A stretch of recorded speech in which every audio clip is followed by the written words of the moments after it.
Hi, good morning. I'm Stephen. This is a Sunday School outline for March 21st, 2021. I'm titling today's lesson, Pardon to the People. The lectionary readings for today are Psalm 51, 5 through 12, Psalm 119, 9 through 16, Jeremiah 31, 31 through 34, John 12, 20 through 33, and Hebrews 5, 5 through 10. I'm actually going to read through the whole 31st chapter of Jeremiah. I've got it divided into parts. The first part is Pardon to the People. That's through verse 3. Then Not All Work, Not All Play, and that goes through verse about 5. Return to the Kingdom, that goes through verse 9 or so. Proclamation to the World, that's just a couple of few verses, but that's up to 14. Hitting the Very Bottom, that's 2 verses. And God Promises to Bring Them Back, that's 17 through 19, or through 22 actually. And Restoration, 23 through 26. Salvation of the Northern and Southern Nations, 27 through 30. Of course, the whole thing's about salvation. And Establishing a New Thing, 31 through 34. And then the Promises for Posterity, 35 through 37. And the End Times, 30 through 40.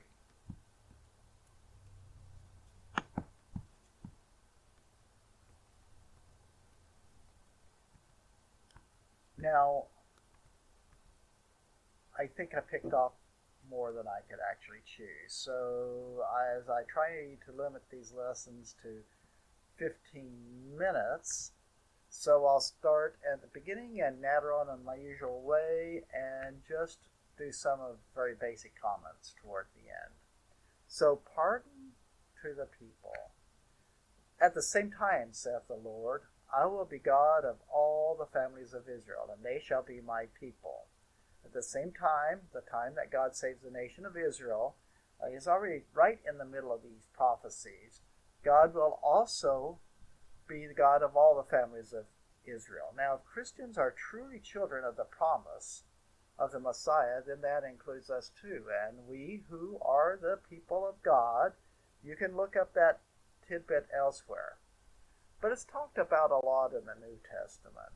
So I'm sure you can find it if you have your Bible handy, and you should. And if you don't, then you probably have some internet access, so you can find something out there somewhere that refers to it. And thus saith the Lord, the people which were left of the sword found grace in the wilderness, even Israel, when I caused him to rest.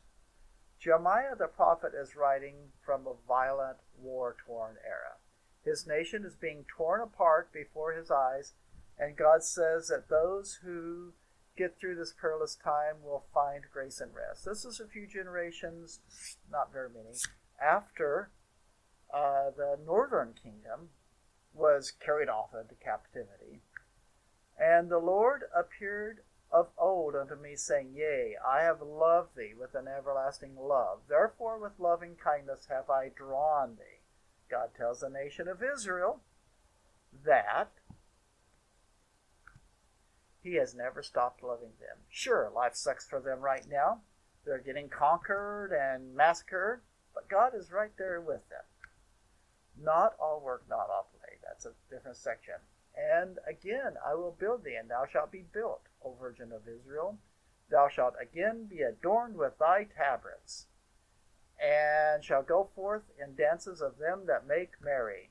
And God talks about the nation of Israel as if it's a teenage girl getting ready for a party, singing and shaking her booty in a silly, thoughtless way. And thou shalt yet plant vines upon the mountains of Samaria. The planters shall plant and shall eat them as common things. And if parting isn't good enough, well, there is going to be work. Agriculture will happen again. During the times of war. Crops are destroyed, workers slaughtered, and people starved. That's already happened to the nations of Samaria, to the mountains of Samaria. That's going to end. And then the return to the kingdom. For there shall be a day that the watchmen upon Mount Ephraim shall cry, Arise ye, and let us go to Zion and to the Lord our God. You've got to remember, Ephraim has already been carried away captive. It kind of doesn't exist anymore. It's northern country. It's a country that was conquered before the time of Jeremiah. Now, people have been living in Judah who came from that country, and they're all refugees. And here he's talking about it as if these people are going to get up to a party and go to work. For thus saith the Lord, Sing with gladness for Jacob, and shout among the chief of the nations. Publish ye, praise ye, and say, O Lord, save thy people, the remnant of Israel. Yep, let's have a praise and worship session. But it's important to remember that anybody can kill, but it takes God to heal or resurrect. Behold, I will bring them from the north country, and gather them from the coasts of the earth, and with them the blind and the lame, the woman with child, and her that travaileth with child together. A great company shall return thither. God is going to gather the refugees from the north, wherever they are in the world. Note that in many of the dire prophecies of the Bible, being pregnant, especially if childbirth birth is approaching, is considered a huge liability. They say, woe to those who are with child. Here, Jeremiah expressly states that that won't be the case in this time when God is directing the migration. They shall come with weeping and with supplications. I will lead them. I will cause them to walk by the rivers of waters in a straight way, wherein they shall not stumble. For I am a father to Israel, and Ephraim is my firstborn. They will start out weeping and overwhelmed with emotion, but they will not stumble. They shall be strong. God is their father, and Ephraim, the leading tribe of the former northern kingdom, is the leader. Proclamation to the world. Hear the word of the Lord, O ye nations, and declare it in the isles afar off, and say, He that scattereth Israel will gather him, and keep him as a shepherd doth his flock.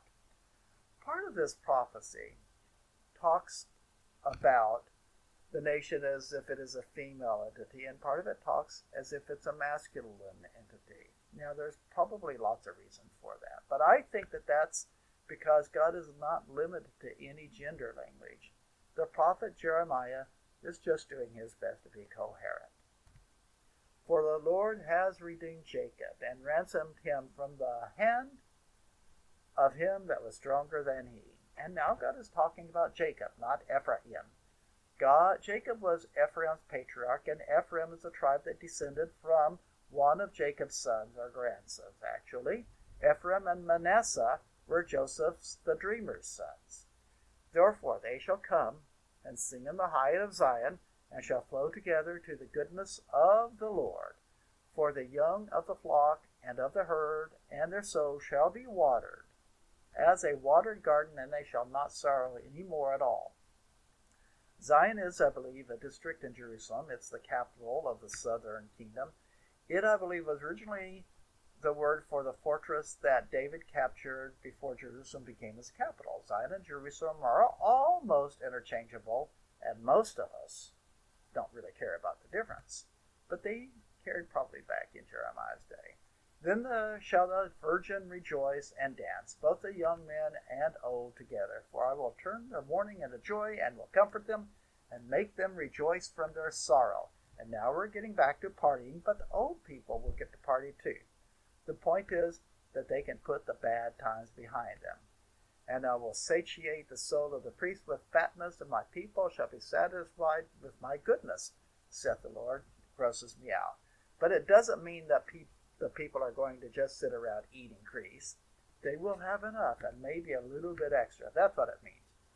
Hitting the very bottom.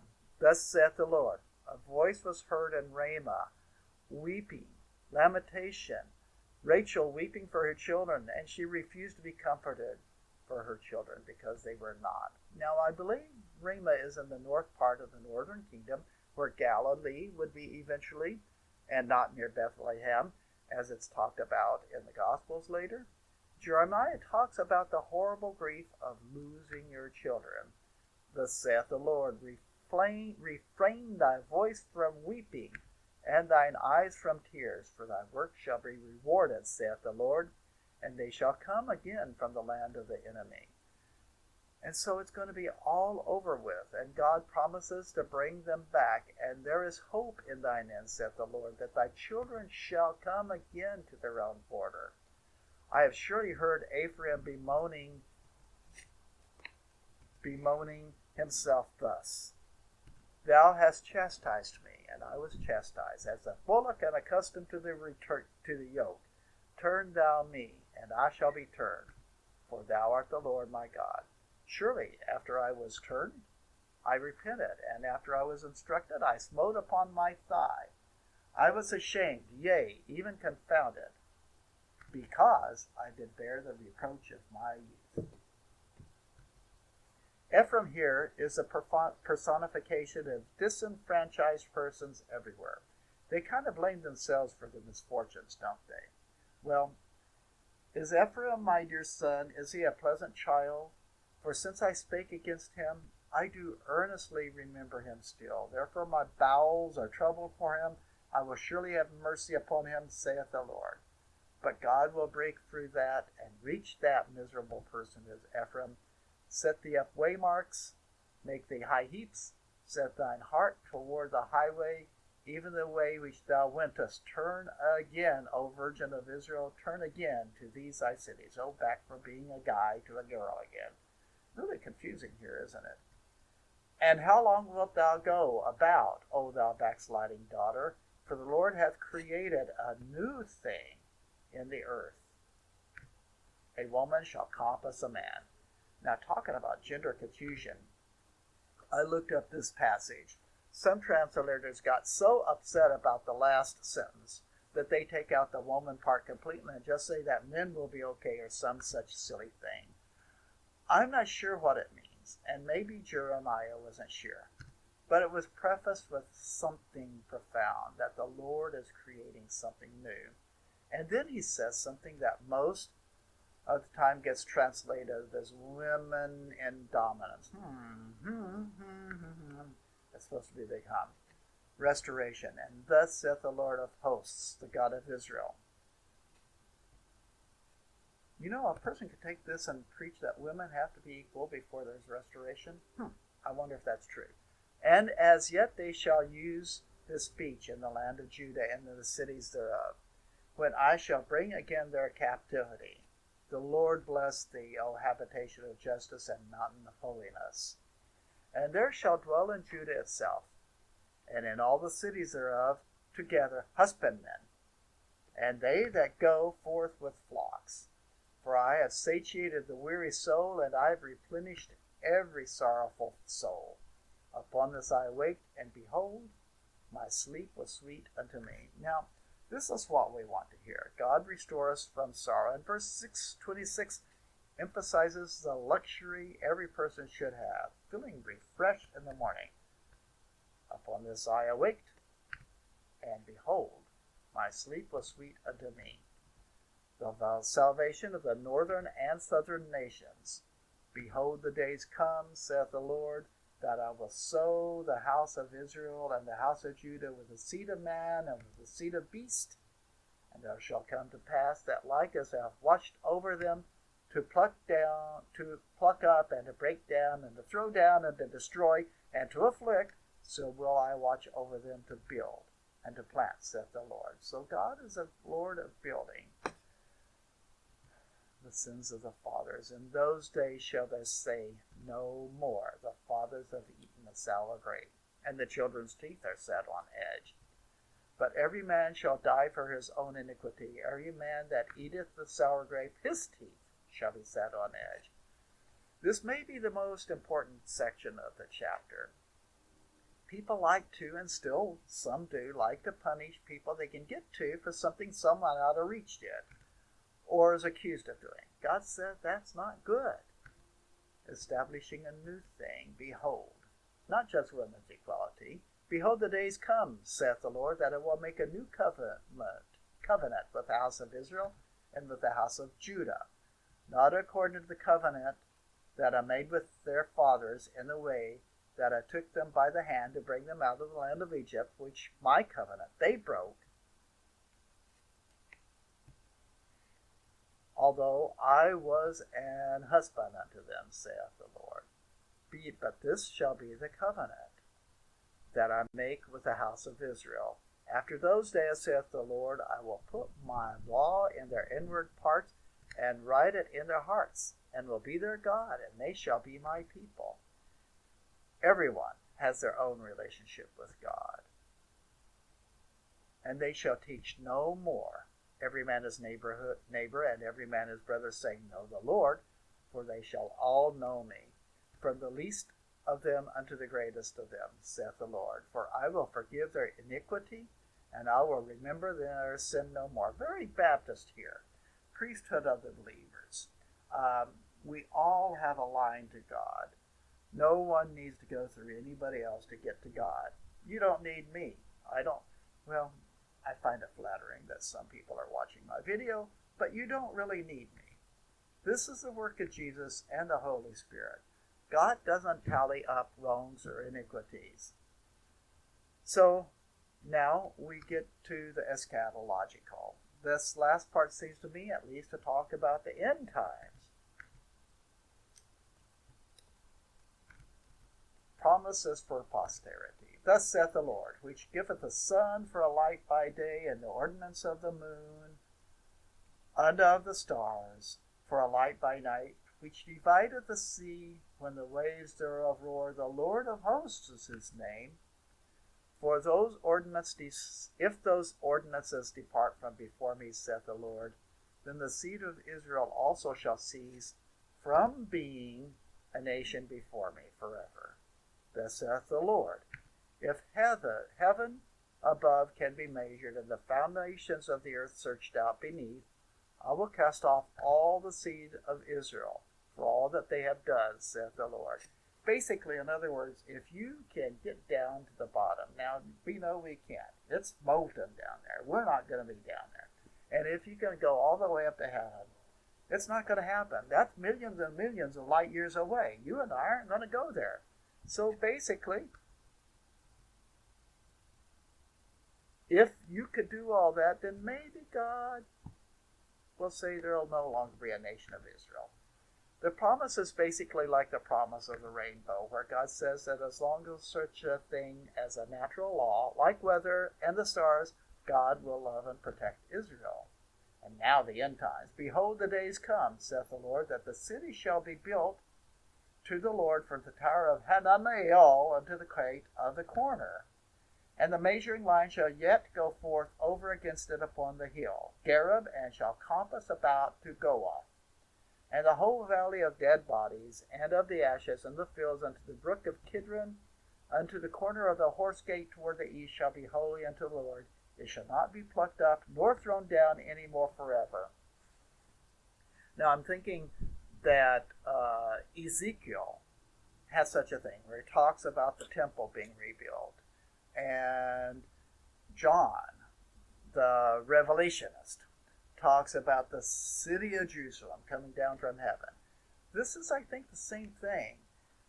Now, this is talking about a smaller New Jerusalem than spoken at the end of Revelation. Basically, even the cemeteries and sanitary landfills will be considered holy. Eventually, the kingdoms of nations of earth will be part of the kingdom of God. But until that day, any place on earth, because it is in this physical plant, allows the trends of humanity's social situation to make war. Until that day, any place on earth, because it is on this physical planet, follows the trends of us. As long as we're capable of war, we probably will. It will take divine working to truly give us peace. So that's end of that. End of everything I basically got to say, which has never stopped me before. I'm just going to say, follow God, pray to God, God will take care of you. And God has a plan for each of us as well as for the whole nation. And yes, we do have the promises to Israel. You can find that elsewhere. And it's way past time for me to shut up. So I'm going to. God be with you.